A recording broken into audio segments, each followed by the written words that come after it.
año, qué inicio, ¿no? Con una figura justita calzando para este momento.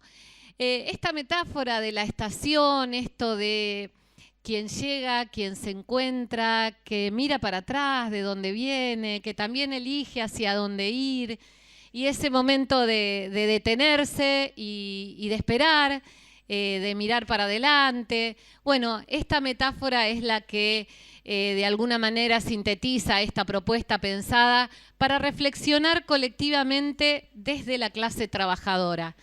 Y tantos invitados, tantas invitadas han propiciado esto de poder ahondar, profundizar la mirada, agudizar la mirada con respecto a la realidad, a la coyuntura.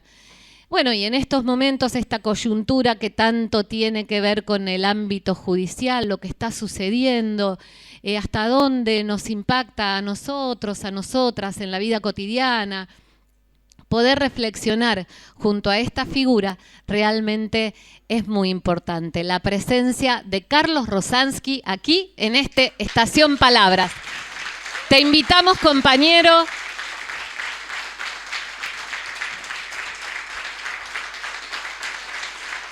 a ese sillón, a ese lugar. Déjame presentarte. Lo quiero presentar al compañero que te va a entrevistar, Carlos. Porque en verdad sostener durante 8 años este ciclo y este clima de distensión que le ha impreso a estos encuentros, esta conversación informal, bueno, nuestro queridísimo compañero Daniel Dussex. Un fuerte aplauso para el Dani. Todo tuyo.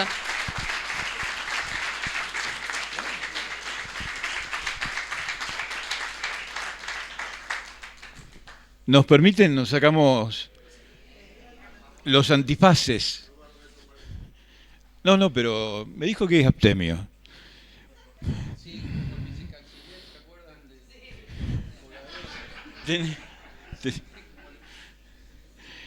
Bueno, bromas aparte, sí, es una alegría poder estar otra vez en esta etapa ciclo 2022 en SADOP.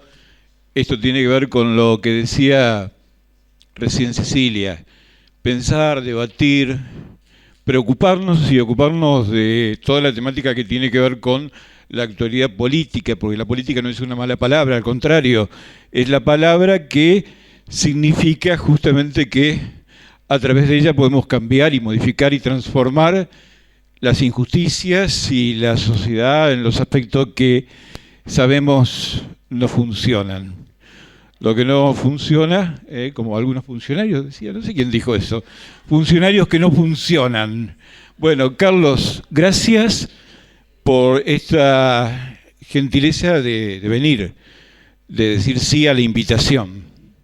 Porque hay una temática que está en ebullición, que tiene que ver con la Corte Suprema, con el Consejo de la Magistratura, con todo lo vinculado con el avance del Poder Judicial sobre otros poderes, pero además porque vos como juez federal en La Plata, no sé si es un privilegio o es también lo que todo ciudadano, y siendo juez, tiene que hacer, ¿no? Impartir justicia. Y te tocó condenar a Miguel Echecolat, ¿sí? A cadena perpetua. Y no solo a él, también a un capellán. A un capellán que no sé si sigue dando misa o, bueno, confesando a represores. Estamos hablando de von Bernich. Así que, bueno, tiene pergaminos, ¿no? De haber actuado, como decíamos, de este modo, transformando la realidad. Bueno, bienvenido, gracias, y vamos a charlar de todo esto. Pero seguramente vos querés decir algo. Sí, ¿se escucha? No, yo tampoco, aclaro que... ¿Ahí se escucha? Más cerca. ¿Ahí? Escucho con un solo oído, es rarísimo. Yo imagino que es del avión, le contaba a Daniel, y es incómodo además. Pero bueno, aclaro por si no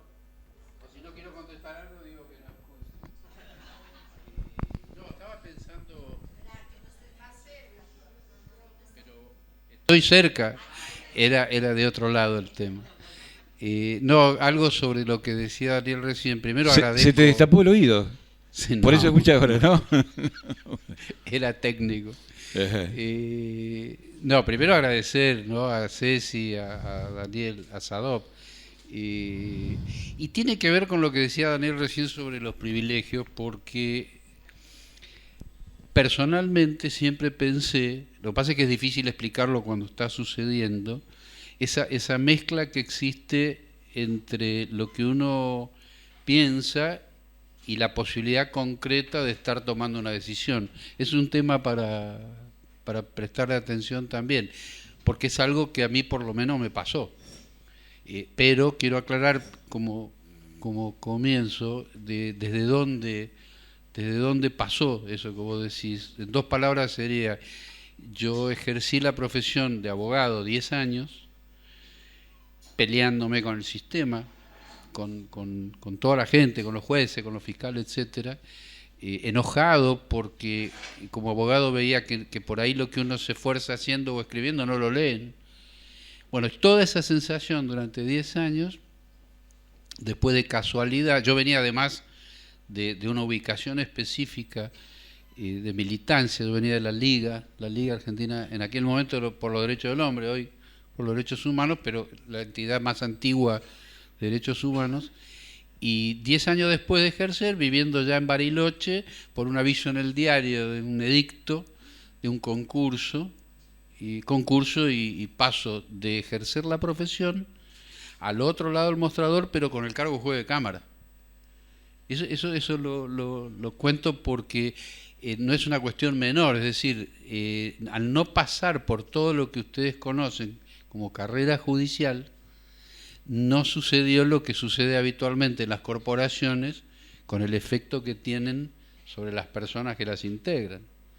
Ahí está la razón por la cual, si vos no cambiás tu forma de pensar, entonces pasás a transgredir automáticamente y ya no cambias nunca. Así que esto lo cuento porque tiene que ver con esa sensación de privilegio en el mejor de los sentidos, o sea, privilegio de poder tomar una decisión que normalmente todo el resto de la gente no puede. Si no tiene ese cargo y si no piensa de esa manera, seguramente no va a poder tomar esa decisión. Así que desde ese punto de vista es un privilegio.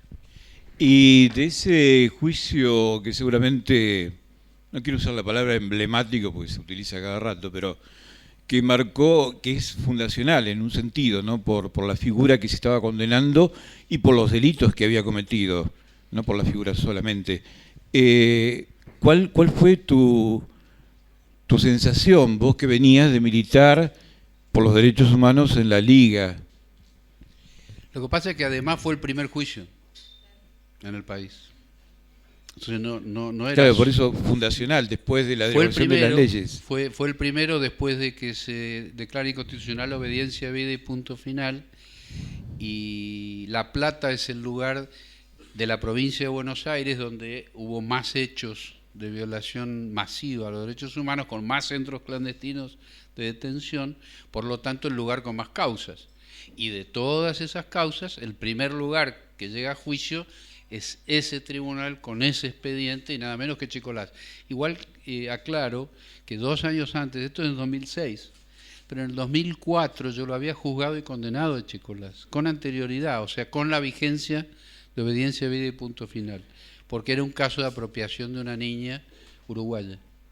Así que ya había un conocimiento con este hombre.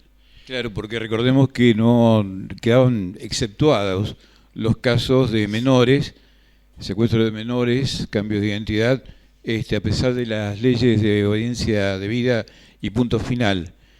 Pero en el 2006 tuviste esta posibilidad, ¿no?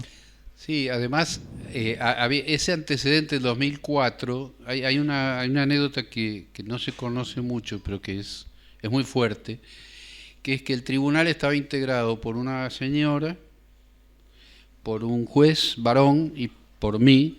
Hacemos ese juicio con la vigencia todavía de esas leyes y cuando termina el juicio los acusados eran Echecolás y Vergés. Muchos de ustedes lo deben recordar, el médico era como el Mengele del proceso.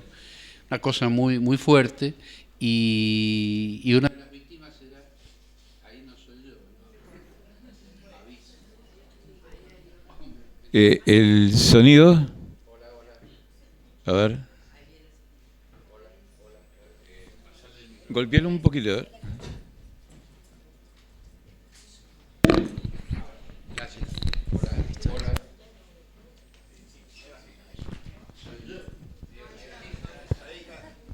¿Ahí se escucha? Sí, sí.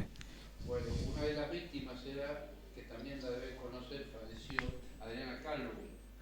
Sí, claro. Un caso muy famoso. Bueno, anécdota rápida. Cuando termina el juicio, estamos deliberando, o sea, conversando para ver qué decisión se toma, y la jueza, Ana Beatriz Aparicio, se pone a llorar. Una cosa muy rara, una mujer muy dura. Y le pregunto qué le pasa, dice que yo sabía que esto sucedía, pero no que se hacía tanto daño. Es la frase que ella dice.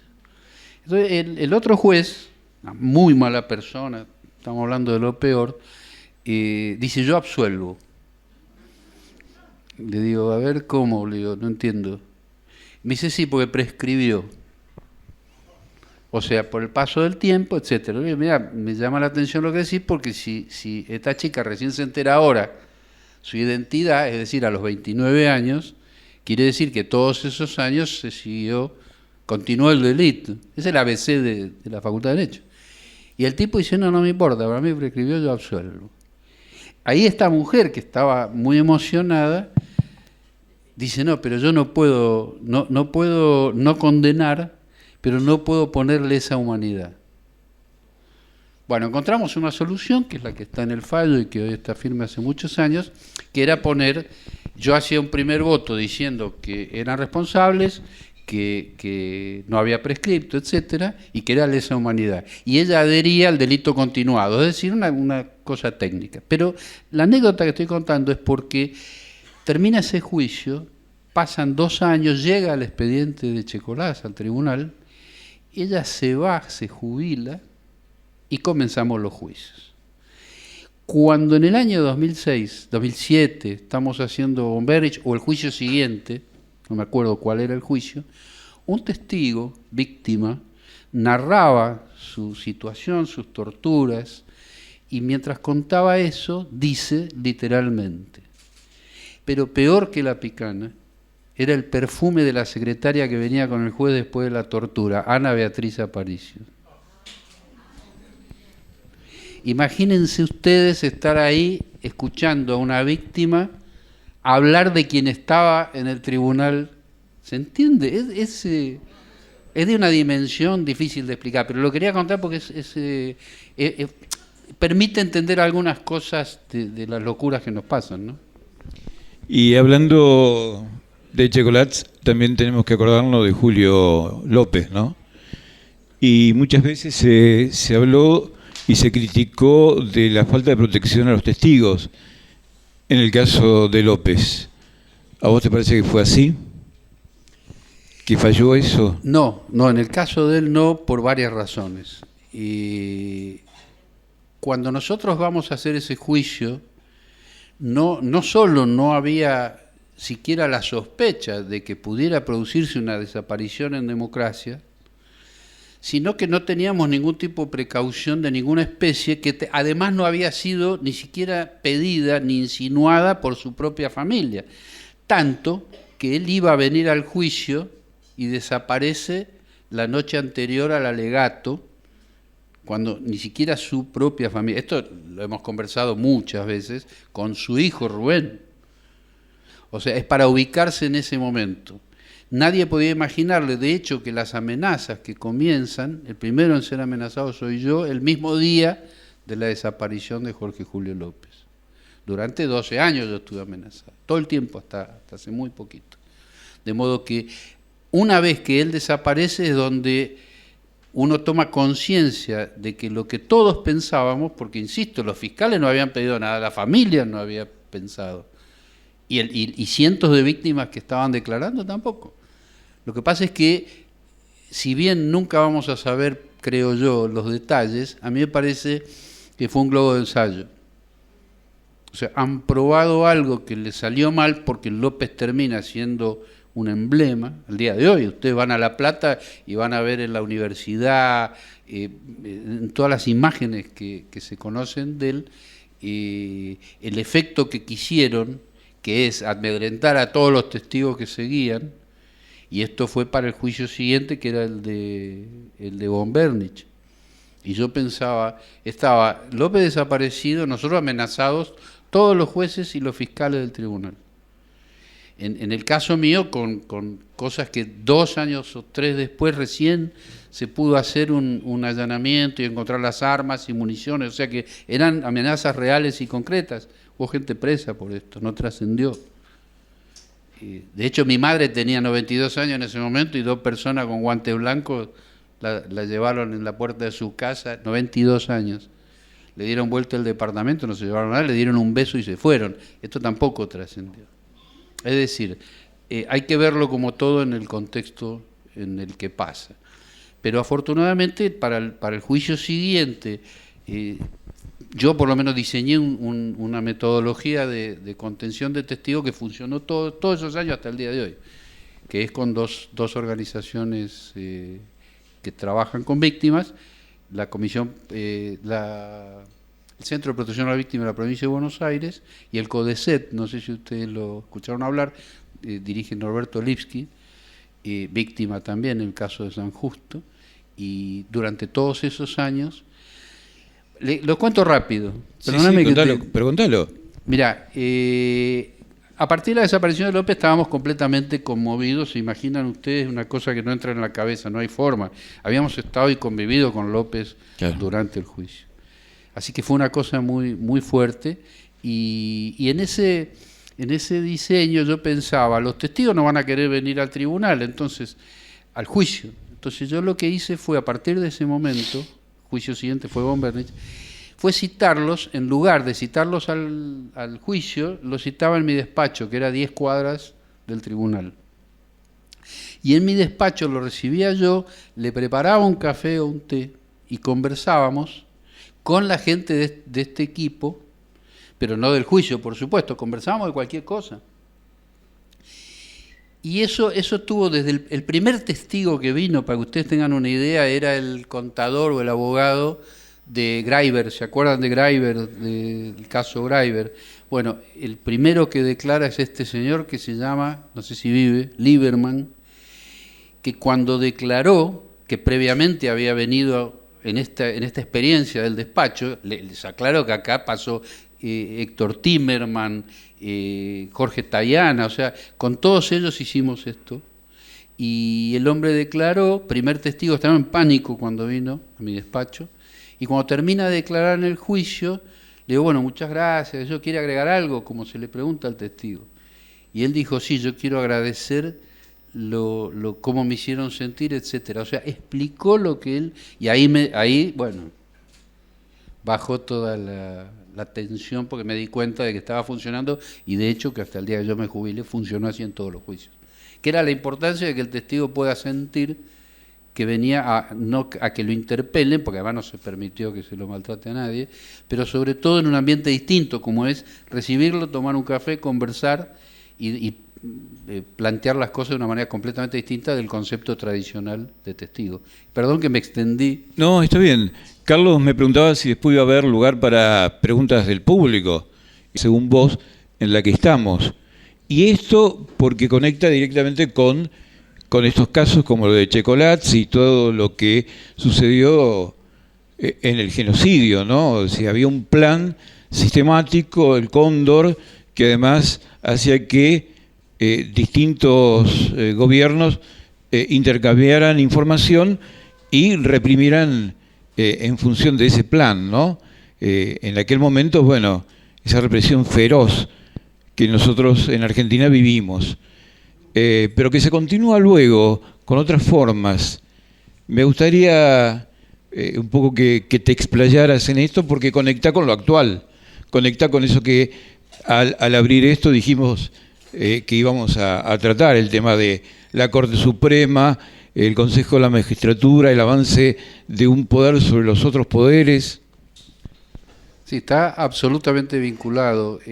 Como vos decías, el Plan Cóndor 1 en los 70 en Argentina, años antes en otros países de la región, primer golpe en Guatemala, estamos hablando mucho tiempo antes. Después, si da el tiempo, volvemos sobre eso, pero en esos años el objetivo de este tipo de metodologías, que eran el secuestro, la tortura, la desaparición y la muerte, era el saqueo. O sea, era la implementación de un modelo económico, que era el modelo de Chicago, era Milton Friedman, que de ahí venía todo esto, y capitalismo y no sé qué, y libertad, alguno a lo mejor se acuerda del nombre del libro, pero era el libro de Friedman con el cual se llevaban adelante todos los planes económicos de la región en cada país con sus características, pero eran los golpes duros en aquella época y los genocidios. Guatemala, estamos hablando de 150.000 mayas, 150.000 de una sola etnia. Yo estuve ahí, y miren, lo vinculo por lo siguiente. En Guatemala, cuando yo estuve, fueron 10 años del informe de Naciones Unidas sobre el genocidio en Guatemala. Y a mí me impresionó, el presidente era Álvaro Colom, y ese día pedía perdón en nombre del Estado guatemalteco en la plaza, él y su familia y su gabinete, en un escenario pidiendo perdón por el genocidio. Era una cosa, y en un escenario al lado, unos músicos tocando Solo le pido a Dios, la nuestra. Y abajo del escenario, humo, tengo las fotos, mirá, te las voy a pasar porque son increíbles, y una ceremonia maya con humo, con todos los rituales, y todas esas decenas de miles de personas que confluyeron sobre la plaza, venían, y se va a ver en las fotos que yo te voy a mandar, venían con una cruz, la mayoría tenían una cruz en la mano con el nombre de su familiar. Pero lo hacían de una manera extraña, no pedían justicia, este es el tema, o sea, lo que pasó en Argentina no pasó en otros países, por eso no se juzgó en otros países. Entonces, bueno, me desvié con el tema de Guatemala, pero en toda la región, cada país con su forma de reprimir. En el caso argentino, el objetivo fue el saqueo, en ese momento se logra durante los años de la dictadura, y luego, para contarlo rápido, ese Plan Cóndor 1 continúa con un sistema distinto, que es con la política, que es con Carlos Menem, con lo que ya todos conocemos, con la Corte Suprema de mayoría automática, etcétera, que si hay tiempo cuento una anécdota del presidente de esa corte a quien conocí, y luego llegamos, vamos a hacer un salto rápido porque si no sería muy largo, pero después saltamos directamente al gobierno de Mauricio Macri, que es exactamente la misma finalidad, que es el saqueo, pero esta vez con una metodología, que ese es el Plan Cóndor 2 en la región, que tiene que ver, si lo decimos rápido, tiene que ver con una metodología de manipulación, que es muy impresionante. A mí me tiene muy obsesionado el tema y las características de esa manipulación, porque tienen una tremenda actualidad, tienen una vigencia hoy. Esa manipulación que se realiza en el 2015 y que termina con el triunfo, me refiero a esa etapa, y se inicia otra, con el triunfo de Mauricio Macri. Recuerden que contratan esa empresa inglesa, Cambridge Analytica, con la cual se logra que, para que tengan una idea, que Hillary Clinton pierda las elecciones con Donald Trump, y lo mismo en Filipinas, en Brasil, en Inglaterra el Brexit, en todos esos lugares se utiliza esta manipulación de esta empresa. En este caso, Mauricio Macri con su gente contratan la empresa y bueno, y logran lo que logran, porque dejo planteado algo, acá no hace falta un porcentaje muy grande de votos. En estas elecciones lo que hace falta es un 2, 3, 4%, que es lo que desnivela. De hecho, Macri gana con ese porcentaje, Scioli pierde con ese porcentaje, Aníbal Fernández le inventan la morsa y sabemos cómo terminó. De modo que esa manipulación, a la cual no se le prestó atención adecuadamente desde mi punto de vista, que es la que hoy está vigente con modificaciones, que no la estamos viendo venir y en consecuencia no se están tomando medidas. El Plan Cóndor 2 es Macri con toda su banda. Macri es un hombre importante, es un mafioso importante que lidera una organización criminal muy importante y muy peligrosa. Eso le permitió durante 4 años el saqueo.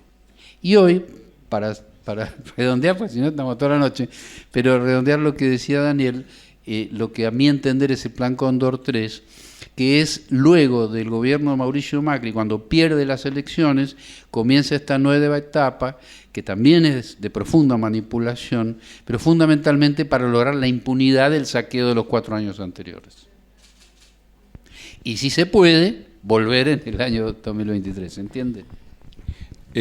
Vos sabés que se entiende y eso es grave, sobre todo por lo último que dijiste, porque no solamente la impunidad, sino la vuelta a aquello que ya vivimos y padecimos, que fueron los 4 años de ese jefe mafioso que vos nombraste.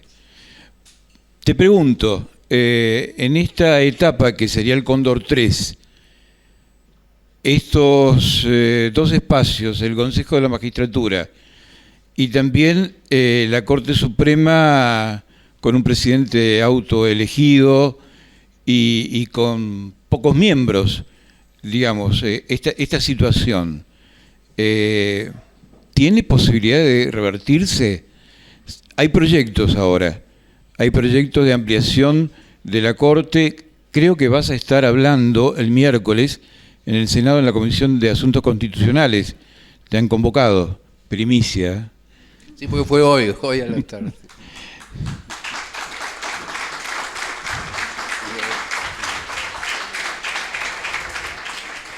Bueno, ¿qué posibilidades hay de revertir y no resignarnos a que todo esto siga el cauce de otra manipulación y de otro desgobierno? Mira, yo no tengo la más mínima duda de que sí se puede revertir, pero ninguna duda. O sea, lo que vos no podés revertir es un terremoto, o sea, cuestiones de orden natural. Sí, como decía Freud, ¿no? Una de las 3 angustias que él define y desarrolla, una de ellas es la impotencia frente a la naturaleza. Claro. Ahora, revertir esto, yo creo que es absolutamente factible. Y lo que me preocupa es que se va a revertir o no de acuerdo a que se empiece a estudiar en los términos adecuados. Es decir, ustedes no deben haber escuchado hablar demasiado o mucho sobre la manipulación a la cual yo me estaba refiriendo.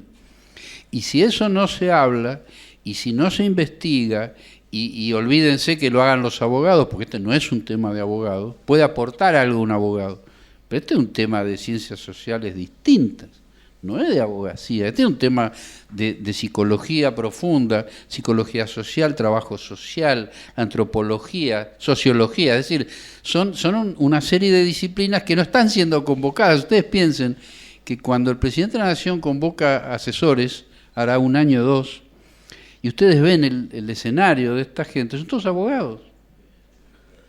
Y esto es un error muy grave.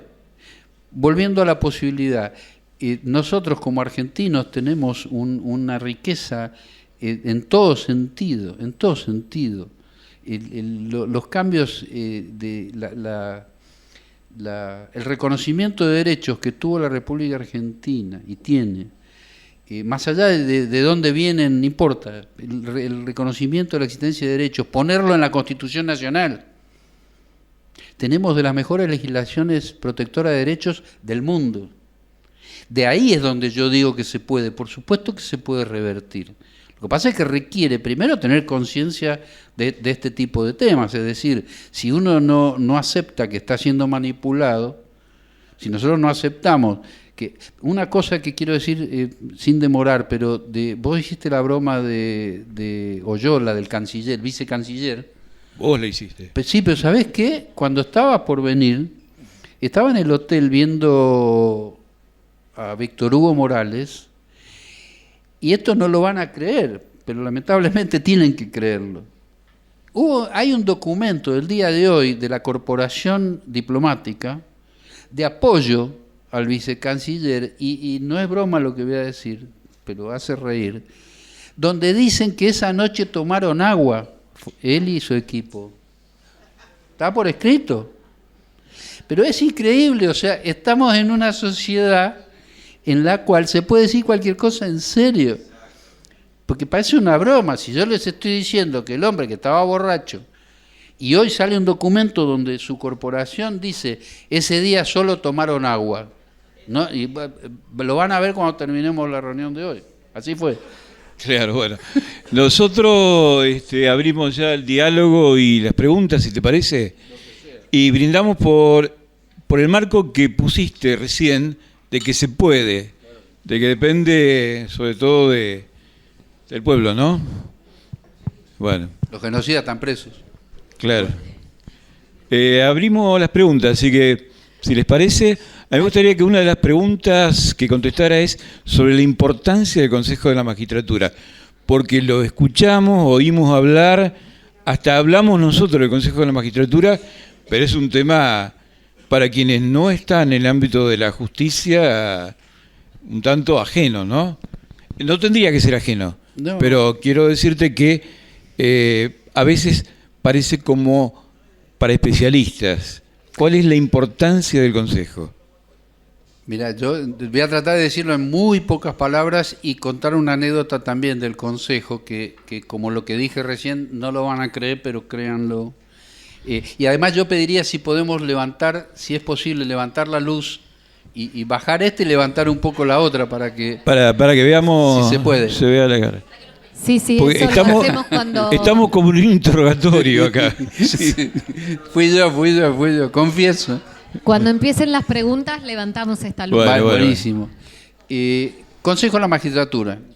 La Constitución de 1994 crea el Consejo de la Magistratura. ¿Del 94? Del 94. Sí. No se animan a poner cómo va a estar compuesto. Entonces, esto es importantísimo para entender lo que está en discusión sobre el fallo de la Corte, el último, ese que se concretó hace unos días, pero que se dictó en diciembre. La Constitución no dice cómo va a estar integrado, sino que habla de equilibrio. Esa es la palabra que usa. Y entonces la Corte Suprema...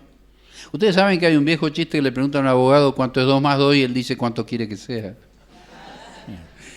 Y esto en este tema es muy importante. A los periodistas también, ¿eh? Sí, te preguntan. Sí. Escriba sobre Dios, ¿a favor o en contra? También es una anécdota. Lamentablemente. En el caso de la Constitución, se crea el Consejo, la Constitución no dice cuántos, entonces tiene una cantidad determinada por ley, no por la Constitución, sino por una ley simple del Congreso, y a su vez empieza a interpretarse lo que significa la palabra equilibrio, en los términos del chiste que yo dije recién. Claro. Llevaría mucho tiempo explicarlo, pero el fallo de la Corte de diciembre es una vergüenza en todo el sentido que se les ocurra, y hay algo que dijo Zaffaroni hará 2 semanas, impresionante como muchas cosas que él dice. Él dijo que en estos temas, en los temas de derecho, siempre se acostumbra a decir que hay 2 bibliotecas, una dice una cosa y otra dice otra.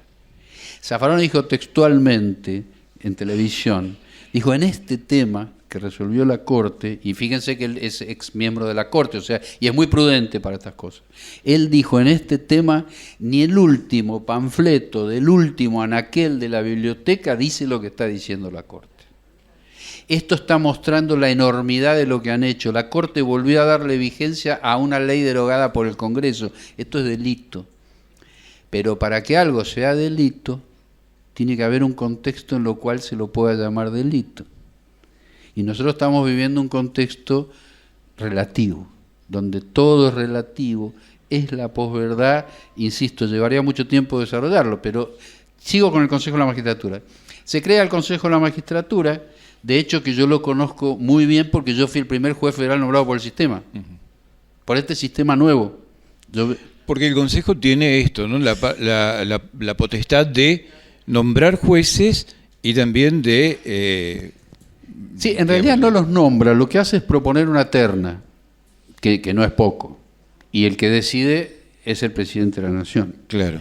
El problema es que para la designación de esa terna se hace un concurso. Ese concurso es de oposición y de antecedentes, las dos cosas juntas. Yo decía que lo conozco porque soy el primero que es designado por esa metodología. Pero cuando yo soy designado, como todo sistema nuevo, no se habían dado cuenta de las posibilidades maravillosas de manipulación que hay.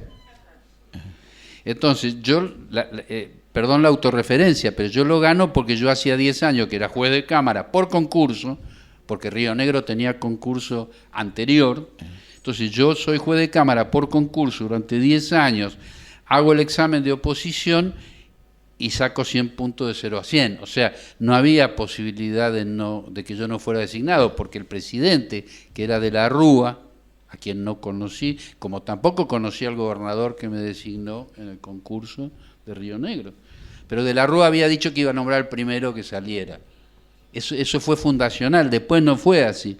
Después las cosas que ustedes no pueden ni imaginar, pero quiero contar una anécdota única, extraordinaria. Me parece que eso va a pintar lo que es el Consejo de la Magistratura.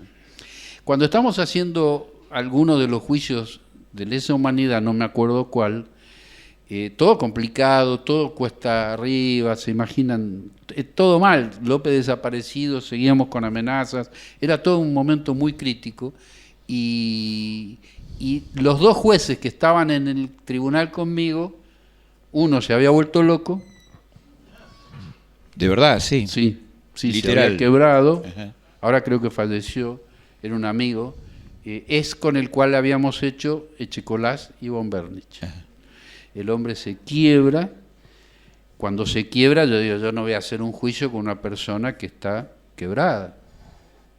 Y el otro era alguien que ustedes deben conocer muy bien, que es Pablo Bertuzzi. Suena el nombre, sí. Pero ese hombre estaba en el tribunal, yo le tomé juramento. Y cuando le tomé juramento dije, acá hay algo raro, no entendía qué, pero había algo raro. A los 2 días me denunció, pidió una auditoría, etcétera, etcétera, etcétera. Afortunadamente salió todo bien. Lo que sostenía es que yo privilegiaba los juicios por lesa humanidad, lo cual es cierto. Así que bueno, una cosa muy surrealista, pero lo cuento para que se ubiquen en los personajes. Claro. Quiere decir que quedaban las 2 vacantes. Esas 2 vacantes hacían que yo tuviera que hacer los juicios de lesa humanidad solo, con subrogantes, jueces que venían de otro lado, pero la responsabilidad la tenía yo, todos los días. Y los jueces venían solo a las audiencias a cumplir. Ahí es donde yo le pido por favor al Consejo de la Magistratura que designe lo antes posible los 2 jueces. Se llama concurso, hacen esto que yo cuento, el examen, pasa el tiempo, etcétera, etcétera, y el proceso es que el examen tiene un sistema de seguridad que es alfanumérico, tiene 2 claves, de número y de letras. Eso es para que el jurado no sepa lo que está corrigiendo de quién es, ¿se entiende? Muy bien, esa clave alfanumérica se guarda en secreto. O sea, ¿a qué corresponde cada clave, a qué nombre y apellido? Conclusión. Yo pidiendo, por favor, terminen cuanto antes. La presidenta del Consejo, una muy buena jueza, de las pocas buenas juezas que había en ese sistema, Gabriela Vázquez, me decía, no, quédate tranquilo que ya está terminando el concurso, va a estar todo bien. Después les cuento un chiste sobre quédate tranquilo. Y avanza el concurso y llega el momento de saber de quién es cada examen. Con lo cual, con eso ya tenían la puntuación y ya podían hacer la terna. Está clara la etapa. ¿Ustedes saben lo que pasó?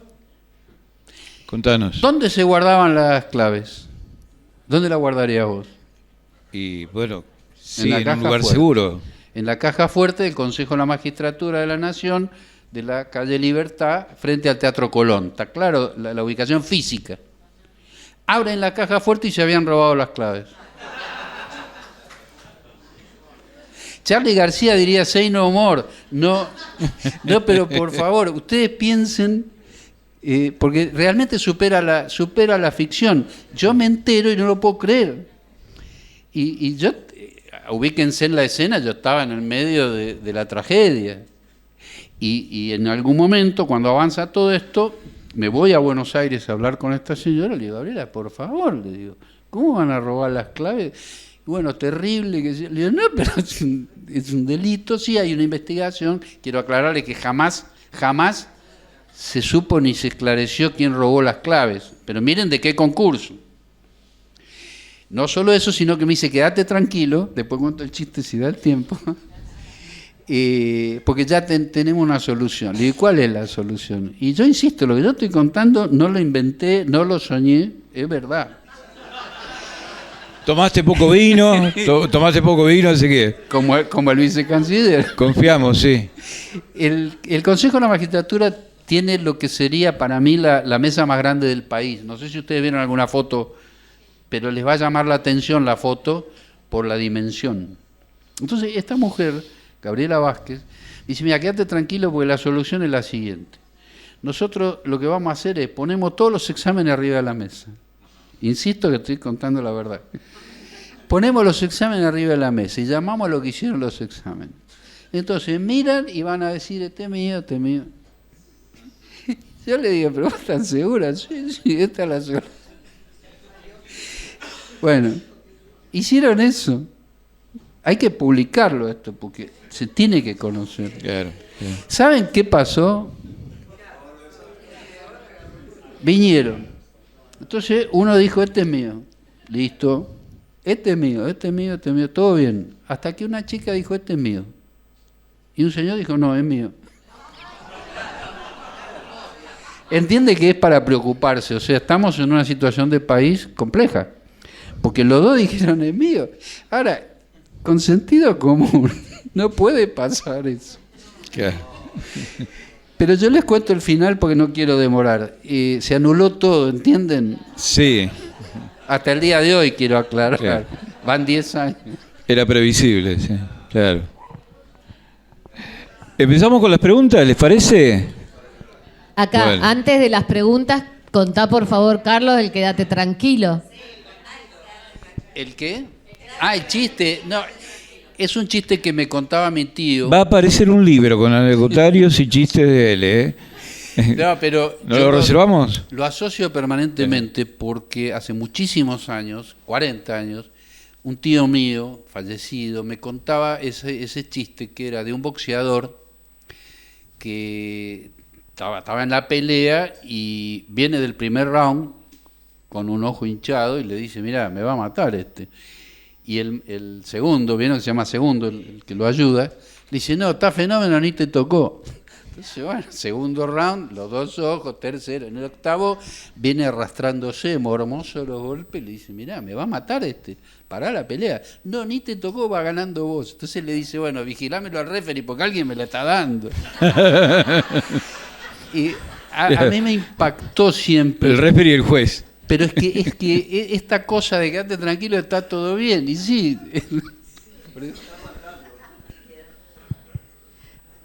Bueno, ahora sí, acá está el micrófono, así que quien quiera preguntar algo, levanta la mano. Hay muchos abogados, abogadas, estudiantes. Hola. Está bueno para las preguntas. Bueno, me tocó primero. A mí me gustaría si podés explicitar lo de manipulación, si eso es lo que después pasa a sentido común. A mí es un tema que me preocupa desde siempre. Sí, a mí me parece que por ahí pasa una de las claves para entender lo que muchas veces no entendemos o nos desubica. En este caso tiene que ver con... Ustedes escucharon hablar de los 11 principios de Goebbels, que también el primero que yo escuché hablar de esto hace años fue Zaffaroni. Zaffaroni en el gobierno de Mauricio Macri, al comienzo del gobierno, a mí me impresionó porque es un hombre que tiene esa posibilidad de decir cosas que muchos no dicen. Y estábamos dando una charla en Buenos Aires, en la Manzana de las Luces. Y el hombre, este Zaffaroni estaba hablando y no sé qué dice, sí, porque estamos viviendo un momento particular. Ahí por primera vez escuché la palabra genocidio por goteo. Lo dijo ahí. Y también dijo, porque esto es de los 11 principios de Goebbels. Yo no conocía en ese momento el texto de los 11 principios, pero por lo que él dijo, cuando llegué a mi casa, se imaginan que me puse a estudiarlo.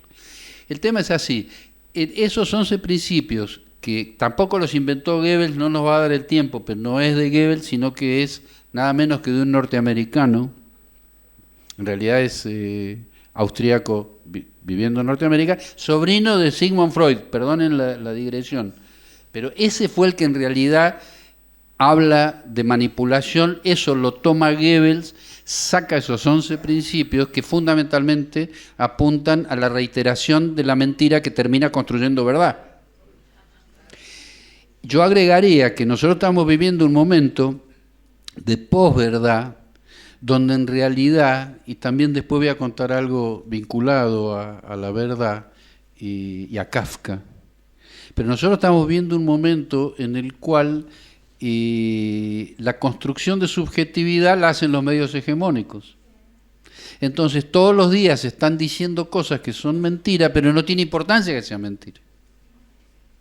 Por eso hoy el documento que yo veo antes de venir en televisión que dice tomaban agua.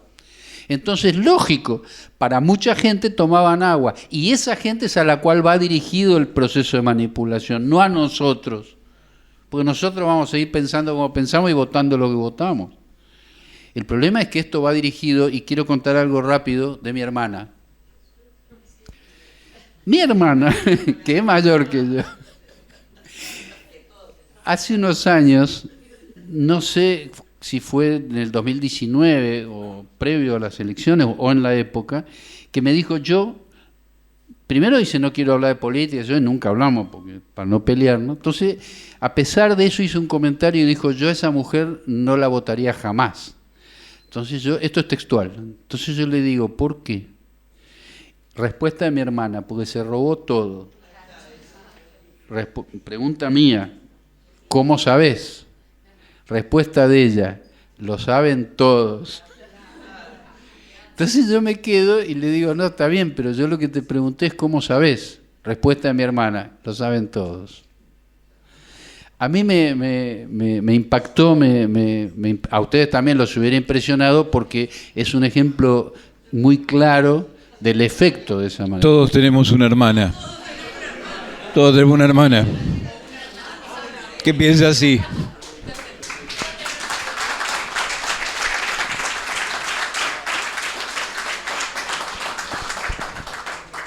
Pues yo tengo la valentía de decirlo. Es mi hermana. No Seguimos sé con si las está preguntas. respondido lo de ¿Sí? la manipulación. Es mucho más complejo. Tiene que ver, insisto, con la construcción de subjetividad, la construcción de sentido. ¿Cómo? Es lo que comenzamos hablando con Daniel. Es posible en la medida en que podamos llegar a ese diagnóstico. Ahora, si desde el discurso oficial seguimos negando eso que nos está pasando, no lo vamos a encarar. Porque se está repitiendo eso, es el como sí. Entonces, si no se hace nada contra los medios hegemónicos que construyen subjetividad mintiendo todos los días, no vamos a tener forma de revertirlo. Yo lo que decía es que se puede revertir. Sin la más mínima duda, ¿cómo no vamos a poder? Pero tiene que haber una decisión política, tiene que haber una voluntad.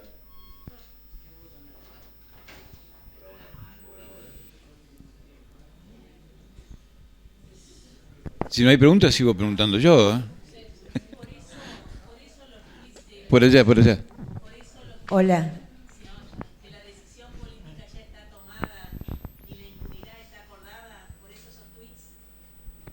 Yo lo pongo por eso. Yo lo pongo porque llegué a la conclusión de que la impunidad que se está viviendo del grupo de banda organizada, de criminalidad organizada, jamás podría ser producto del azar o de un fiscal corrupto, Si de todo ese grupo criminal, el único que no está es Bonadío, que murió, pensar que Stornelli puede estar en su despacho, pensar que Sergio Massa dijo públicamente que es un hombre honesto, no, de verdad, y que actúa de buena fe, son las dos frases que dijo. Entonces, quiere decir, no porque lo esté culpando de todo a Sergio Massa, lo que estoy diciendo es que hay una razón por la cual esa impunidad, desde mi punto de vista, está garantizada. Es algo que, como yo trabajé, yo decía, ejercí la profesión 10 años y fui juez de cámara 25. Es decir, que todo ese tiempo, la suma, los 35 años, pude ver el sistema desde afuera y desde adentro.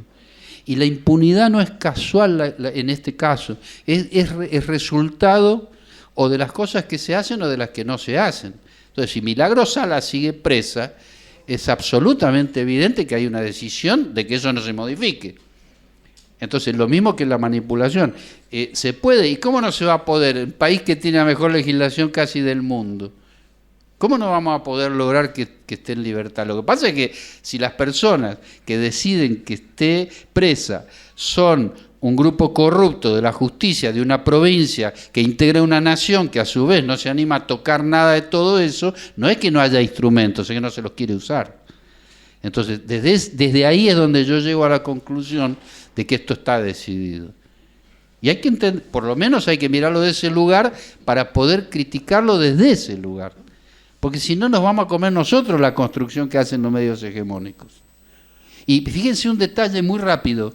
Todo lo que está pasando con la banda esta del banco, la que se reúne en el banco, la Gestapo, toda la gente, no solo del macrismo, sino gente nuestra me refiero a las que no son macristas, siguen poniendo, incluso la buena gente del periodismo, de buena fe, sigue diciendo, ojo que el Pata Medina no es santo de mi devoción. Y yo pregunto, ¿y qué tiene que ver el Pata Medina en todo esto?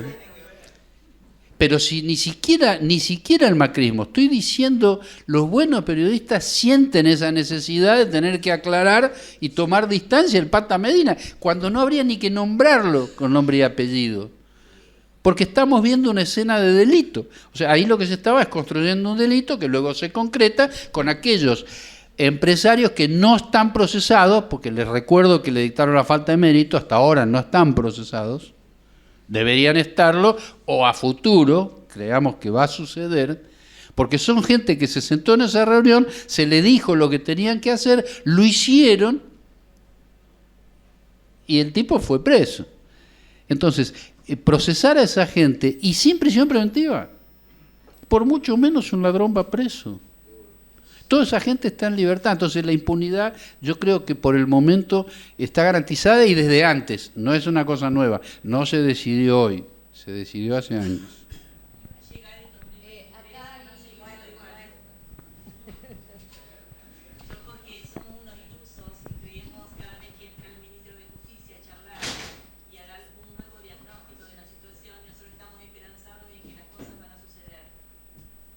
Pero la esperanza está bien, o sea, el tema es, una cosa es que nos caiga bien, a mí me cae bien, no lo conozco, me cae bien, me parece que es una persona bien intencionada y no tengo la menor duda de que él no va a modificar absolutamente nada de lo que estamos conversando. Como tampoco lo iba a modificar la ministra anterior. Era un hecho que no lo iba a modificar. Y eso son decisiones políticas, porque designan en un ministerio a quien sabemos que no van a modificar nada. Y eso hace más difícil lo que nos está pasando. Compañeros, compañeras, levantar la mano porque estamos grabando, entonces si no, no se escucha. Por acá. Claro, para acercar el micrófono, así se escucha la pregunta también. Sí, bueno, respecto a lo que hablaba de una construcción de sentido desde los medios o de la manipulación, lo que se ve también es que se ha generado mucho odio en general. Si eso es parte del proyecto Cóndor 3 o mucho odio y mucha violencia, que hasta da miedo por ahí que haya ataques contra, bueno, haya habido contra periodistas de C5N, etcétera, pero contra cualquier puede ser político, en fin, eso, el odio. Ese es uno de los peligros más grandes que yo veo, más que las elecciones, porque lo dice un funcionario de Naciones Unidas, Adama Dieng, que escribió que los discursos de odio preceden los actos de odio. Y lo estamos viviendo. Eso también yo lo vengo publicando en Twitter a este señor Adama Dieng, porque lo podemos verificar. O sea, los discursos de odio que tiene Milei. Milei es un personaje extraordinario, es muy importante en nuestra sociedad como un hombre que está completamente alterado, que no tiene nivel intelectual para ser dirigente de nada, porque eso es una peste, es una cosa tremenda. Pero el hombre termina teniendo un porcentaje de votos que evidentemente tendrían que preocupar. Y yo noto con temor que no está preocupando. Entonces, cuando en el medio de la pandemia se queman barbijos, hay que tener temor. Esos son discursos de odio. Y no se hizo absolutamente nada. Cuando se ponen carteles de que Cristina es una asesina, etcétera, etcétera. Y bueno, pero el no hacer, en este caso, hay que estudiar lo que pasó en el nazismo, porque ahí es donde está el huevo de la serpiente, porque es el ejemplo histórico más fuerte de cómo se llega a partir de la manipulación a convencer a una población de que el demonio es tal grupo de personas. Entonces eran los judíos, los gitanos, los homosexuales, cualquier cosa. Y eso generó un genocidio de millones de personas. Entonces, con esa experiencia, no prestarle atención a las bolsas mortuorias, no las últimas que estaban colgadas, las anteriores, porque las últimas son la secuencia de las anteriores. Es imperdonable, está muy mal que ni siquiera se hable de eso. Y lamentablemente, además de nosotros acá, tendría que haber una voz oficial condenando el episodio, pero tomando medidas para que no se repita. Y no pasó ni una ni la otra. Eso es alarmante. Eso sí es alarmante, trasciende la política, trasciende los partidos políticos. Esto tiene que ver con una sociedad cada vez más violenta. Y se está tolerando la violencia. ¿Qué medidas se pueden tomar? ¿Qué medidas? Como primero, no, rodearse de la gente que puede explicarlo, que no es un grupo de abogados liberales como se juntó, y que encima estamos atravesando una cultura muy particular sobre ese tema, que es poner de varios sectores para mostrar que nosotros somos ecuánimes. Entonces ponemos fascistas, ponemos neoliberales, cuando esto no es un tema para ubicar ese tipo de gente en este tipo de discusiones. Y eso es un problema, y si para la Corte futura que quieren ampliar piensan con ese criterio, nos vamos a comer, miren, una cosa que puede sonar desagradable, pero no la estoy diciendo desde ese lugar. La Corte Suprema de Estados Unidos, cuando tuvo un juez negro, pusieron un negro malo. ¿Se entiende? Es feo porque uno lo dice y se puede malinterpretar. No, pusieron un negro malo. No es una cuestión menor. Pues se dieron el lujo de decir tenemos un afroamericano en la Corte. ¿A mí qué me importa? O un presidente, por supuesto. No es un tema menor. Pero hay que entrar en la discusión, hay que plantearla. Le sacaron lo de Lara San Juan. Ahora queda en 3 que son puestos por él, los 3. Y uno de C5N dijo, ¿saben una cosa? Si llegan a decir que sí, yo me voy del programa. Pero lo dijo con alegría. No como algo contradictorio, con alegría. Si llega a decir esa Cámara que aprueban al fiscal, que está sacándolo de la porquería que ha hecho con la investigación y el... Bueno, usted lo sabe. Entonces, Comodoro Pi, ¿en qué queda? ¿Cómo vamos a hacer los militantes, los peronistas, por decirlo así, entre comillas, que se termine todo esto? No puede ser que en nuestro país sea tan impune. Es una impunidad terrible. Da asco. Da asco, ¿eh? Yo no sabía eso que estás comentando de hoy, Sala San Juan. A mí personalmente, si bien por un lado me asquea desde lo emotivo, no me sorprende intelectualmente, porque yo antes me refería, hay una organización criminal muy grande y muy peligrosa que lidera Mauricio Macri, y que dentro de esa organización hay un sector criminal que está dentro del Poder Judicial, que no es solo Stornelli, Bonadío, el juez Ercolini, o sea, son una cantidad de personajes siniestros que han cometido una cantidad de delitos extraordinarios, pero que no tenemos un contexto que lo llame delito a eso. Y esto es un problema que sí hay que preocuparse mucho. ¿Por qué? Porque tiene que ver con la Corte Suprema, porque el Poder Judicial es a donde recurrimos. Es el que su nombre lo indica, dice el derecho.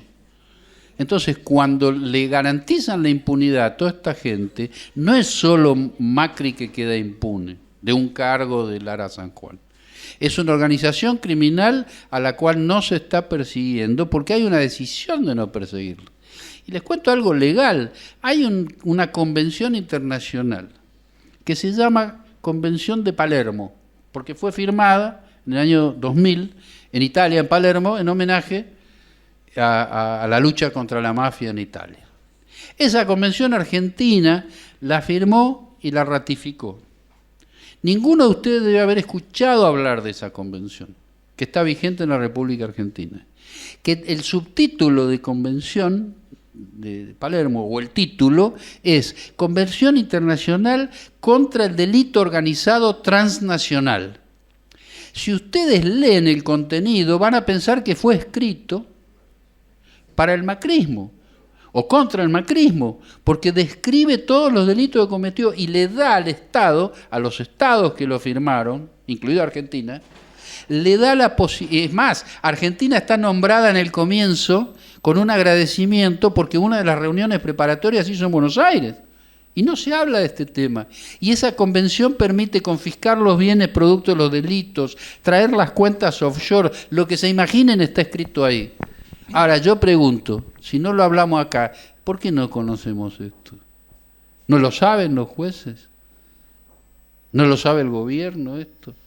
Entonces, es mucho mayor que la impunidad que le pueden dar a Macri, porque convengamos que si Macri está paseando por el mundo jugando al bridge, en lugar de estar preso, que es lo que correspondería, y quiero aclarar, Macri, yo decía antes mafioso, es el único personaje en el mundo que con una sospecha fundada y fuerte de pertenencia mafiosa orgánica, no inorgánica, orgánica, de la 'Ndrangheta calabresa. Es el único en el mundo que asume la presidencia de una nación. Fíjense qué triste récord que tenemos. Y asumió la presidencia, gobernó y luego está, junto con todos sus secuaces, disfrutando del botín. Una cosa rara. Y puede volver. Si no se hace algo, sí, claro que va a volver. Negar lo que tanto nos costó conseguir. Bueno, hay quienes piensan que hay que legislar y quisiera saber tu opinión. Mira, yo creo, primero que el negacionismo es gravísimo. No es solo mi hermana que está diciendo que Cristina roba. El negacionismo es una cosa muy peligrosa. Es el comienzo de lo otro. Y cuando vos escuchás los argumentos de las discusiones, porque una cosa es que la gente de la derecha se oponga a sancionar el negacionismo con los argumentos que tengan. Se imaginan a Brandoni explicándolo. O sea, dejemos a la gente de la derecha. Pero cuando nuestra gente está argumentando, a mi entender se equivoca, porque la razón que da, que es la razón, vos corregime si yo estoy confundido, la razón es que el punitivismo no sirve para esto y que sancionar, etcétera. Es así, ¿no es cierto? Bueno, la realidad es que ese argumento solo sería válido en un contexto de vigencia de las leyes. Si Macri estuviera preso y Stornelli estuviera preso, conversamos en estos términos sobre el punitivismo. No sé si está claro lo que yo quiero decir. No está claro. No, pero yo me refiero, cuando la gente buena, descartemos por favor la gente de la derecha que lo hace con otro interés, cuando la buena gente habla contra el excesivo punitivismo, uno dice, ¿punitivismo de quién? ¿Del que te pone una bolsa mortuoria en la puerta de la casa de gobierno? Porque ese es el que después te tortura. Entonces no hay que confundirlo, porque para mí uno de los argumentos fuertes es ese que acabo de decir, es decir, ese tipo de razonamiento tiene que ver con un estado ideal, con un estado en el cual la ley tiene vigencia, donde los tipos como Macri están presos. Pero como lo que está pasando no es lo que la ley marca, nos está poniendo un escenario completamente distinto para el cual por ahora no estamos preparados. Mi reclamo es ese, cuando hablábamos antes de quiénes, los mejores sociólogos, no los mejores abogados, esto no es una cuestión de abogados. Es para interpretar cómo se llega a manipular de esa manera, cómo se desarticula. Pues vos tampoco podés decir, volvemos al voto calificado y el idiota no vota. O el facho no vota. ¿Se entiende? O sea, por momentos no me digan que a ninguno de ustedes se les cruzó la idea. No lo pensamos. Sí. Bueno, buenas noches. Realmente un orgullo que estés aquí con nosotros. Y me parece que la parte central de la cuestión en cuanto al Poder Judicial radica en su no democratización. Entonces, te pido, si podés, 4 o 5 pautas necesarias, imprescindibles, primarias, para iniciar la democratización de la justicia.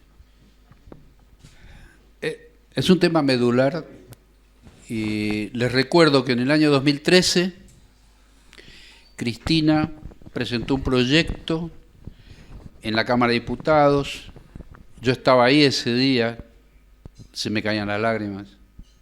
Ojo, fue un día, ustedes, no sé si alguno de ustedes estuvo, el otro día me decía, estábamos reunidos por otro tema con la intendenta de Quilmes, que es Mayra Mendoza. Entonces yo le estaba contando esto. Digo, bueno, ¿sabés lo que fue ese día? Dice, no, yo estaba en la banca, yo no me acordaba, ella era diputada.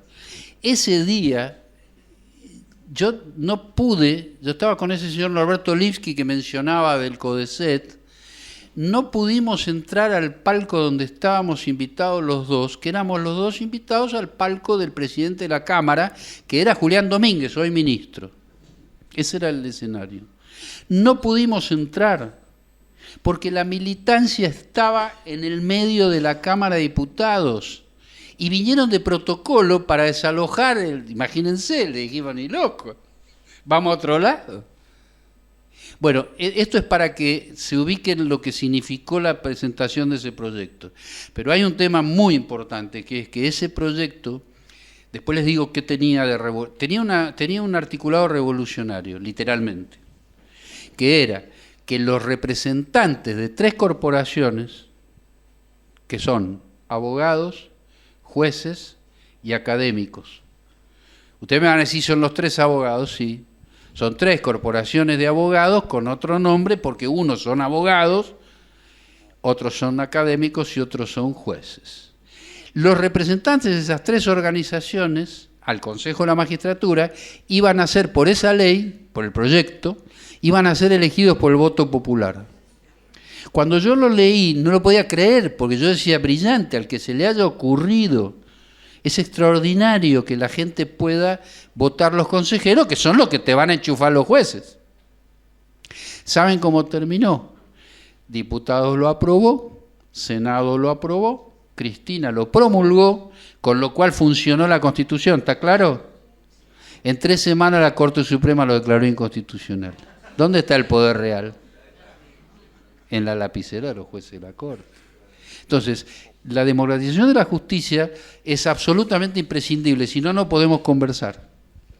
El problema es que para poder empezar a hablar de democratizar la justicia tenemos que sentarnos a hablar de la institución Poder Judicial, que es lo que no se hace ni se hizo, y por ahora el panorama es que no se va a hacer.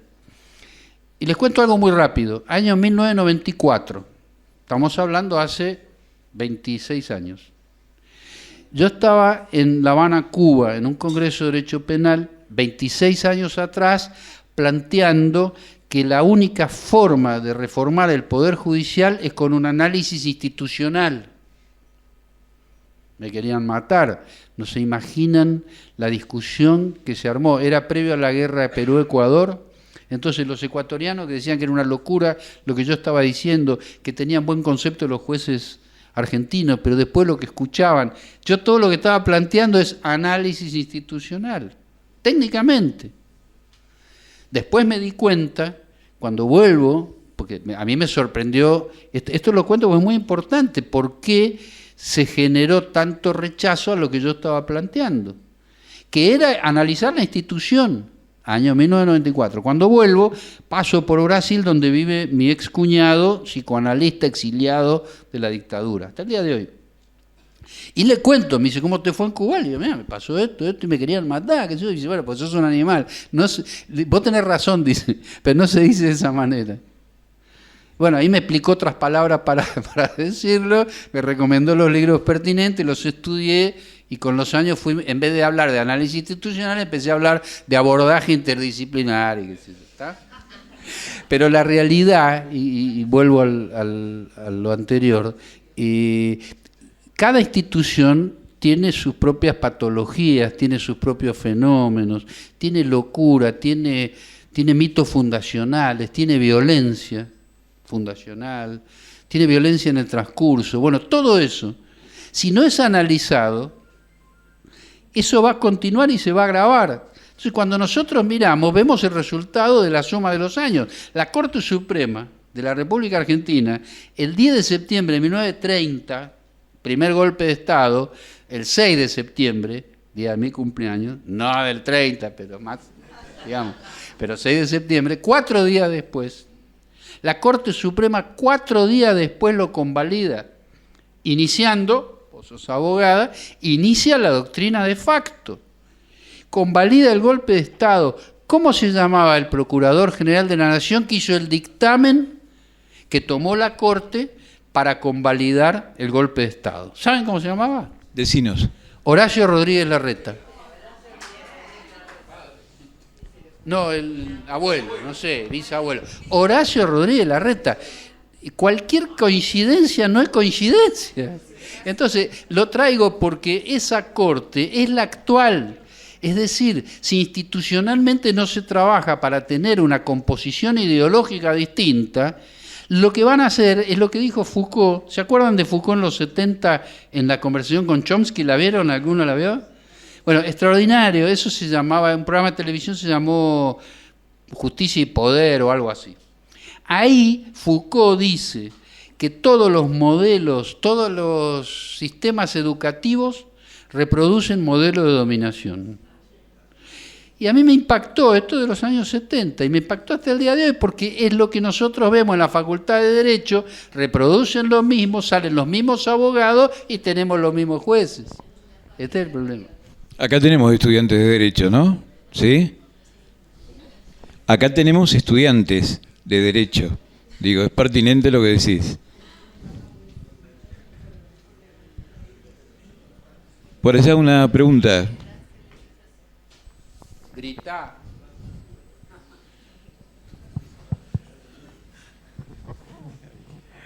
Hola, ¿qué tal? Mira, yo en base a lo que vos estuviste contando, te haría una pregunta. ¿No te parece a vos que hay una construcción simbólica de la propiedad privada, de la violencia, no solamente en nuestro país, sino en el mundo entero? En este sentido, parecería que los sectores populares, cuando, y no lo digo perdón, no sé, cuando reclamamos y ejercemos nuestro derecho al reclamo, nos tratan de violentos, y los sectores dominantes, cuando ejercen determinadas funciones en contra de nuestros intereses, parecería que ellos no ejercen la violencia, y como que si ellos tuviesen la propiedad privada de esa violencia. Y no lo digo por nuestro país, ¿no? Lo digo, parecería que, por ejemplo, en lo que está pasando ahora con Ucrania, resulta que el gran monstruo es Rusia. Pero parecería que los grandes asesinos del mundo, que son Estados Unidos y la OTAN, son los grandes santos que pueden y tienen derecho a ejercer la violencia para hacer el bien.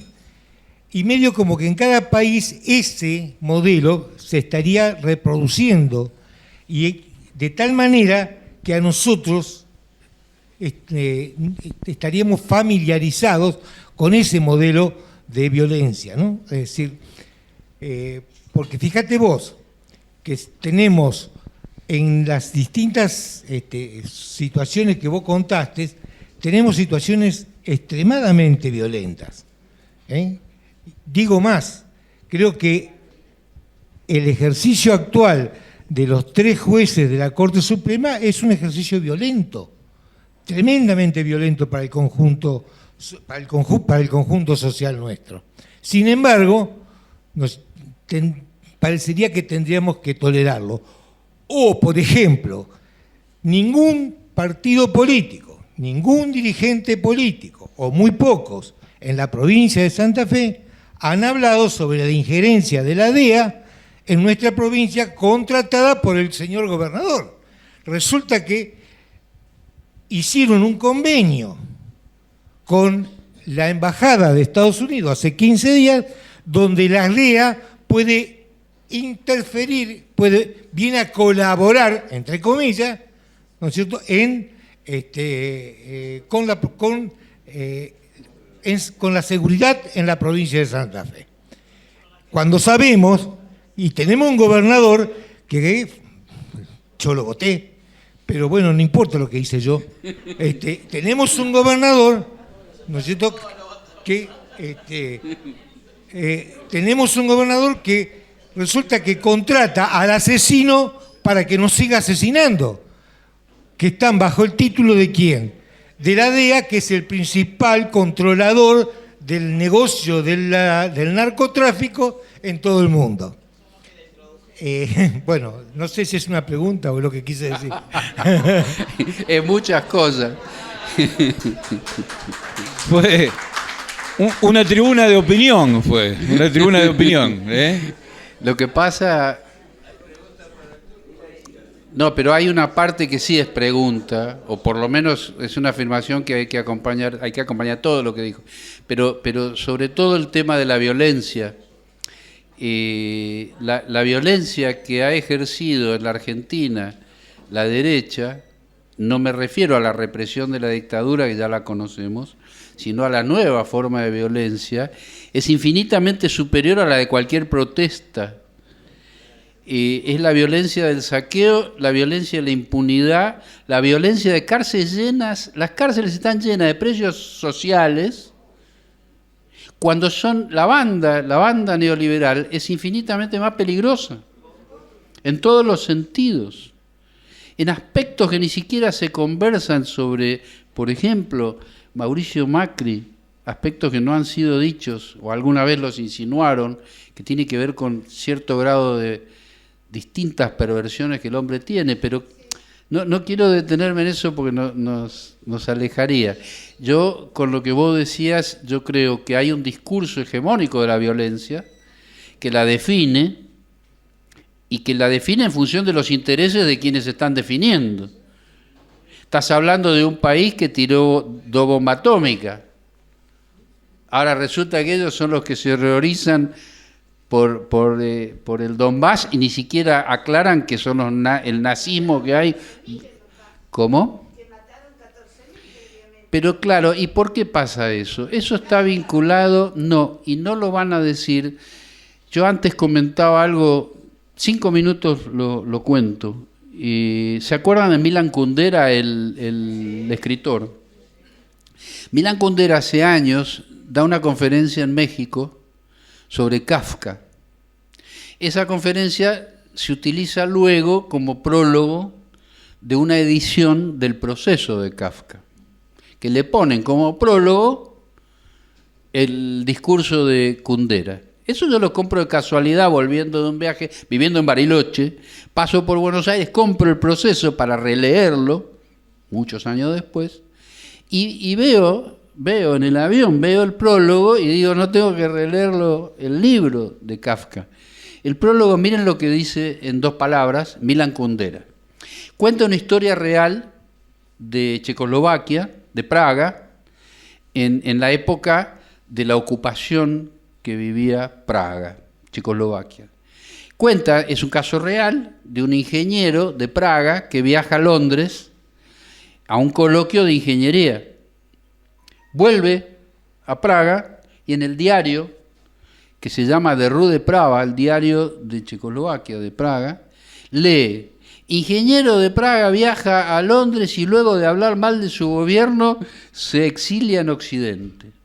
Y el tipo estaba en su casa leyendo el diario, acababa de venir de Londres y dice, pero qué locura, yo no dije nada de eso.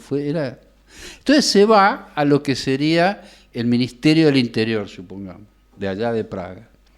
Entonces le dice, mire, yo soy el que dice ahí, pero yo no dije nada, yo fui a un coloquio de ingenieros y volví, estoy acá.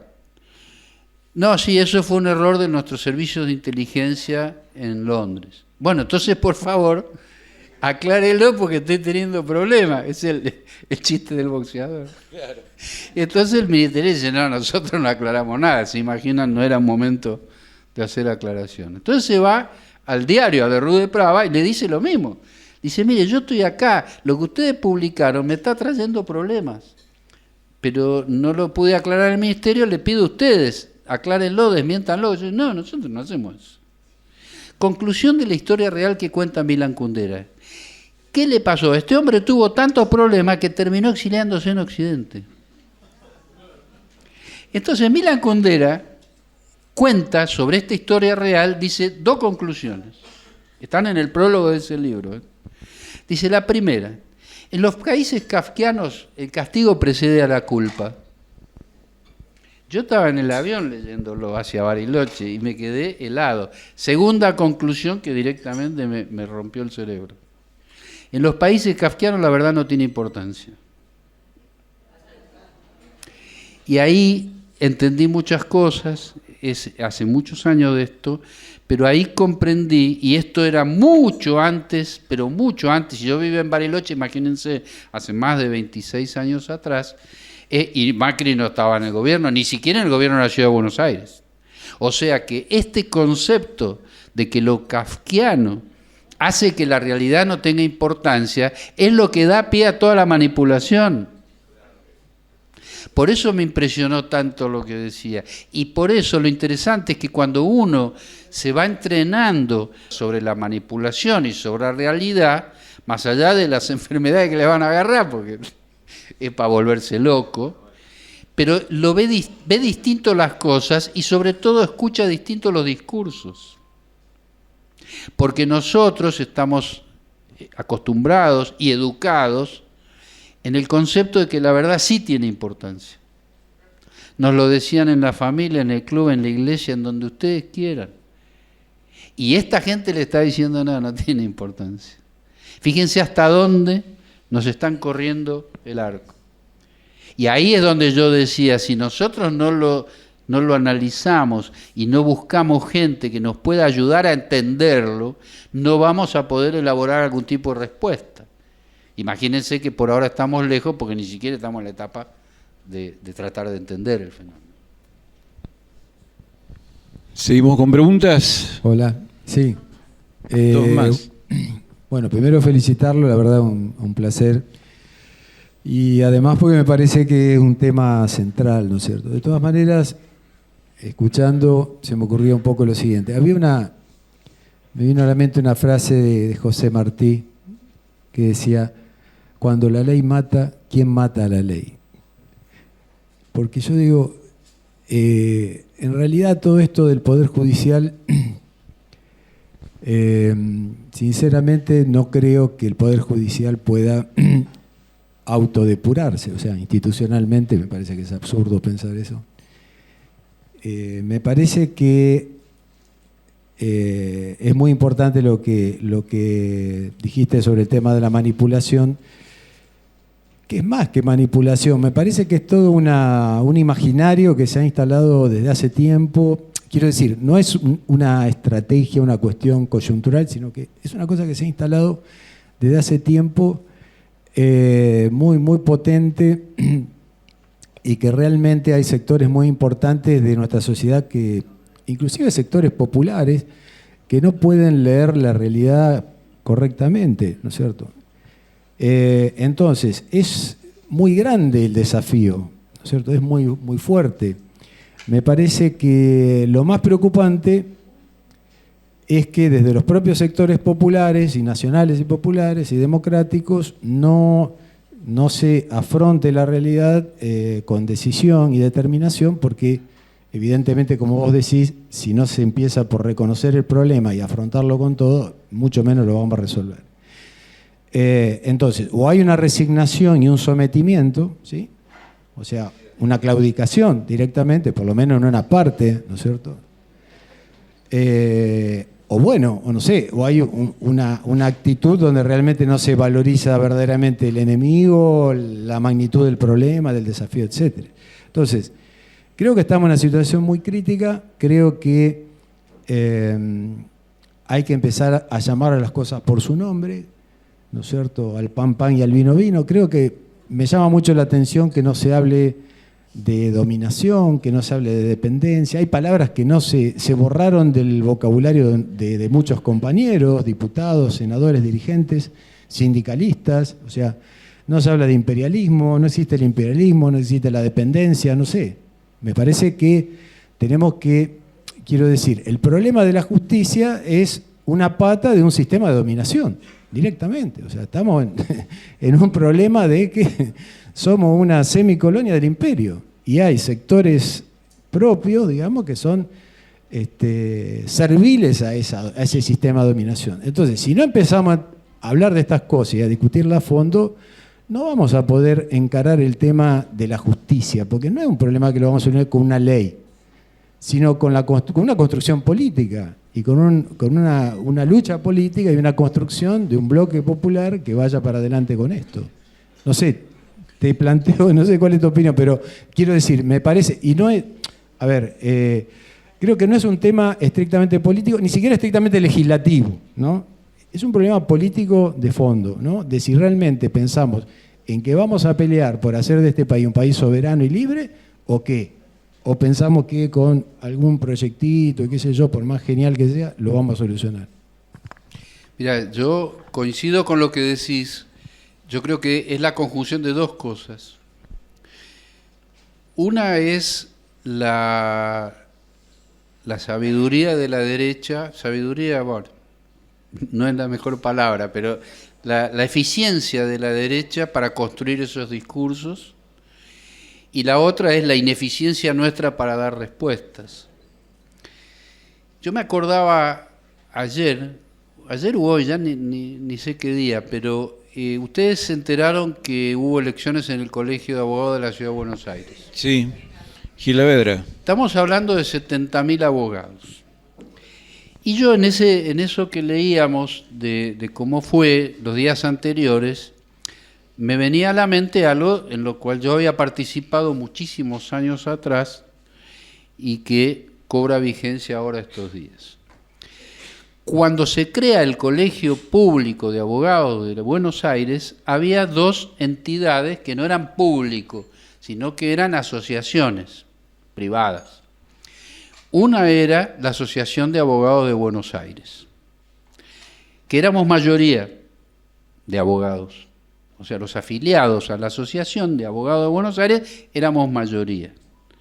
Y estamos hablando de todos los sectores progresistas de la abogacía de la Ciudad de Buenos Aires. Tomo ese ejemplo porque es la capital, es un lugar donde hay 70.000 abogados. En esa época eran 50.000, más o menos, por lo que yo recuerdo. Estoy hablando más de 35 años atrás, habría que googlear cuándo se creó el Colegio Público de Abogados. No había.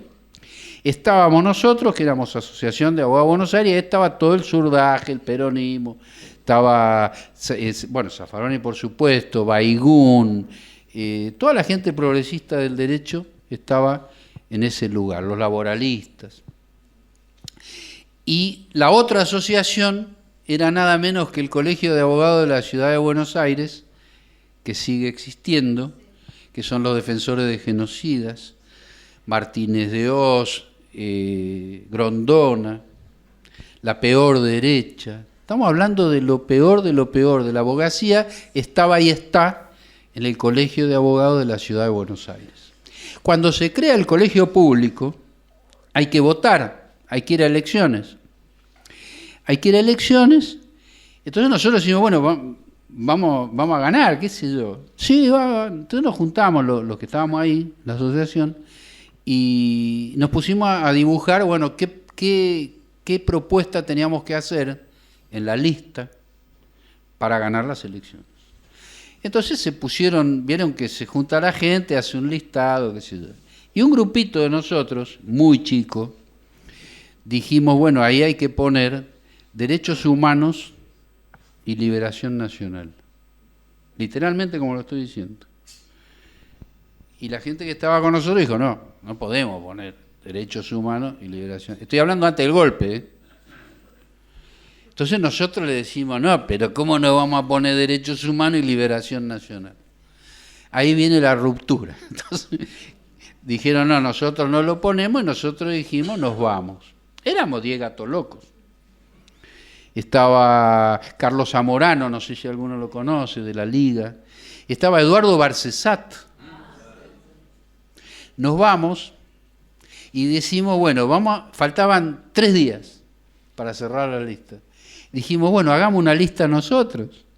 E hicimos una lista que se llamó Lista Naranja, Calna, Corriente de Abogados por la Liberación Nacional.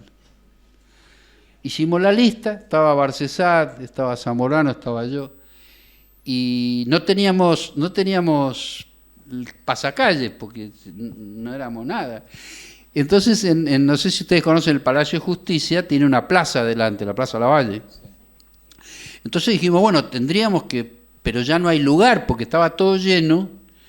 Mayormente los que habían, digamos, capitalizado eso eran los del Colegio de Abogados de Buenos Aires, que era la derecha tremenda, y la derecha del radicalismo, porque el progresismo, el radicalismo estaba en la asociación, y la derecha del radicalismo extrema estaba con los otros. Entonces un compañero dice, no, pero yo puedo, como era del PC, y saben muchísimo de cómo poner un pasacalle, hicimos uno solo, que se hizo en mi estudio, en el piso de mi estudio, y mi secretaria lo pintó, y decía Corriente de Abogados por la Liberación Nacional, y el dibujo era una balanza que estaba desnivelada, con un montón de moneda de oro, una cosa de la época, digamos. Y a la mañana siguiente amaneció el pasacalle en primer lugar, esto era el PC, poniendo el pasacalle. Pero fin de la historia, la reviví estos días, ayer, fue que vamos a las elecciones y se votó en el Teatro San Martín, en la Ciudad de Buenos Aires, un teatro importante en esa época, muy nuevo. Y entonces vota todo el mundo. Cuando termina, estábamos ahí con Zamorano, tucumano, preso político anterior al golpe del 76. Este ya era preso en el 73, 74. Y entonces termina las elecciones y me dice, hay que mirar qué año era, pero esto, insisto, es antes del golpe. Creo, ya no sé cuándo, pero hace más de, miren, seguro hace más de 30 años que se creó el colegio público. Terminan las elecciones y Zamorano me dice, Chango, dice, qué barbaridad, qué pocos votos. Habíamos sacado, escuchen bien, 500 votos. ¿Y saben quién ganó? Ganó la derecha, por 300 votos. Entonces Zamorano me dice, Chango, qué poco voto. Le digo, no, le digo, por lo menos hay 500 boludos que nos votaron a nosotros. Que dijimos derechos humanos, ¿se entiende? Y éramos un grupito con 500 votos y el resto no decía derechos humanos, no la derecha. El progresismo no decía derechos humanos. Esto lo decía por lo que vos comentabas sobre qué pasa con la militancia, qué pasa con los sectores populares, que también son atrapados y caen atrapados por los malos dirigentes. Y esto es fundamental, porque si vos no querés poner la palabra derechos humanos, te vas a equivocar, pues vas a terminar transando, entonces ya la liberación nacional no va a tener importancia y gana la derecha. Y gana la derecha. Ahora, cuando gana Gil Lavedra, yo no podía pensarlo, miren que yo tengo un criterio, trato de tener un criterio de realidad. Yo no imaginé que iba a ganar Gil Lavedra, que es el Colegio de Abogados de Buenos Aires, Garabano. Son mafiosos, son delincuentes. Y acaban de ganar nada menos que el Colegio Público de Abogados, que tiene que enseñarnos eso tiene que ser una lección. Pero una lección para los que perdieron. Pero encima los que perdieron estaban encabezados por una porquería de tipo. Ojo, no era lo mejor. Miren, una cosa, termino con esto. El que logró poner el pasacalles hace 30 y pico de años, ¿se acuerdan que yo le decía el PC? Es uno de los que en Twitter, es un amigo, y es uno de los que en Twitter puso que hay que votarlo a la lista progresista, entre comillas, que ni siquiera era progresista. Tenía el apoyo de los sectores progresistas porque no había más remedio. Y no se puede votar porque no hay más remedio. Entonces, hoy hay una crisis de dirigentes muy importante porque ni siquiera se dan cuenta de esto que estamos conversando. Y eso lleva a los errores de muchos militantes. La última pregunta, la ¿sí? Última pregunta, la guardé para hacerla yo. Pero en relación, ya lo dijiste de alguna manera medio desparramado, pero quería, así como tu mirada en relación a este momento, a este gobierno, a esta coyuntura, ya no judicial que estuvimos ahí profundizando, sino a este momento, a este momento complejo en relación al gobierno nacional. ¿Hace falta? Mirá, Ceci, nosotros tenemos un escenario, para mí por lo menos tenemos una derecha peligrosísima, con distintas variantes y vertientes, pero peligrosísima, Milei, Espert. Ustedes piensen que Espert estuvo en la ESMA. ¿Ustedes pueden creer que no haya habido reacción? ¿Cómo se le puede tolerar a un fascista como Espert que se haga grande dentro de la ESMA? Es una falla imperdonable, pero también nos tiene que hacer aprender de eso. Entonces, esa derecha, que es muy grande, que tiene distintas vertientes, a la cual se suman los idiotas como mi hermana, ¿se entiende? Porque no es solo el dirigente fascista, está mucha gente atrás que ellos arrastran. Y del otro lado tenemos lo otro. Y lo otro es un poquito una ensalada, porque lo otro tiene, por un lado, la izquierda, también con 2 o 3 variantes, que siguen con un discurso en el cual yo por lo menos, me identifico con mucho de lo que están diciendo, por razones obvias, porque yo creo de lo que hablábamos antes, que el compañero hablaba del neoliberalismo y del capitalismo, y esa es la violencia más grande que estamos viviendo, porque de ahí vienen las otras violencias. Y en ese sentido, mucho de lo que dice las vertientes de la izquierda, fundamentalmente el Frente, yo por lo menos lo comparto. Lo que pasa es que es tan lejísimo del otro sector, que a su vez tiene otros sectores que son, para decirlo las palabras que corresponden, tenemos el albertismo, entre comillas, que por lo menos en los temas que hemos tratado hoy, ha demostrado que no tiene la más mínima voluntad de modificar el sistema judicial que estamos padeciendo. No tiene la menor intención de modificar la Corte Suprema, lo cual es un hecho muy grave para nuestro país. Néstor, con el 22% de los votos, cambió el país. Tenemos los juicios de lesa humanidad porque Néstor, que no contó los porotos, este es un problema también de manipulación, porque ahora todo el mundo, hasta los buenos, dicen no tenemos los votos suficientes en tal cámara o tal otra. ¿Pero qué tiene que ver? Néstor no pensó en eso. El movimiento feminista, que hay que prestarle mucha atención, porque de ahí podría venir un aire muy fresco. Acá hay muchas. Pero es que el movimiento feminista no contó los porotos. Acuérdense que para el tema del aborto no sabían cuántos votos iba a tener. Lo que pasa es que había una inteligencia que decía, nosotros tenemos que ir por la lucha. No vamos a estar contando cuántos votos tenemos. Miren cómo terminó. ¿Cómo? Las cabras. Pero es que el tema es... Pero por supuesto, y siguieron adelante, y ganamos todos. Ahora, si yo tuviera que sintetizar para responderle a Ceci, nosotros hoy estamos, para mí, la única posibilidad real y cierta es Cristina.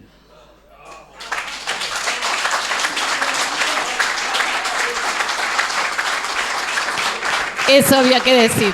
Es que no hay otra, no es casual, es porque todo esto que desarrollamos hoy, que tiene aspectos tristes, negativos y dolorosos, yo le contestaba a Daniel que estoy absolutamente convencido que se puede modificar, pero necesitamos saber quiénes son los que lo pueden modificar. Y en ese sentido necesitamos estadistas. Y que yo conozca, ¿no? Porque no puede haber y yo no lo conozco. La única estadista es ella.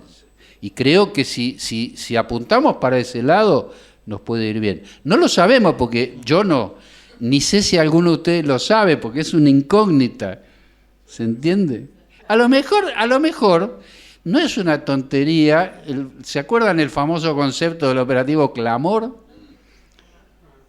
Yo me estoy conteniendo porque yo hace días, no digo meses que lo pienso, sí, años, pero es más, a mí personalmente, no vamos a apagar la cámara, pero a mí personalmente, el día que me entero de la fórmula, que fue un sábado, yo estaba entrando a las Facultades Sociales en Buenos Aires a dar una clase invitado, y en la puerta me suena el celular y viene el mensaje de la fórmula. La noche anterior yo había estado en una reunión en el Patria. Por eso me acuerdo de viernes y sábado a la mañana. Ella estaba engripada. ¿Cómo? Ella estaba engripada esa noche. Estaba engripada ella esa noche. Yo no lo sé. Algo pasaba. Yo sé que el sábado a la mañana yo estaba entrando, había una persona que me invitó a dar la clase, que hoy es funcionaria, extraordinaria funcionaria en la provincia de Buenos Aires, y otra docente de esa facultad, y yo miro, lo compartimos, y ven mi cara, y me dice,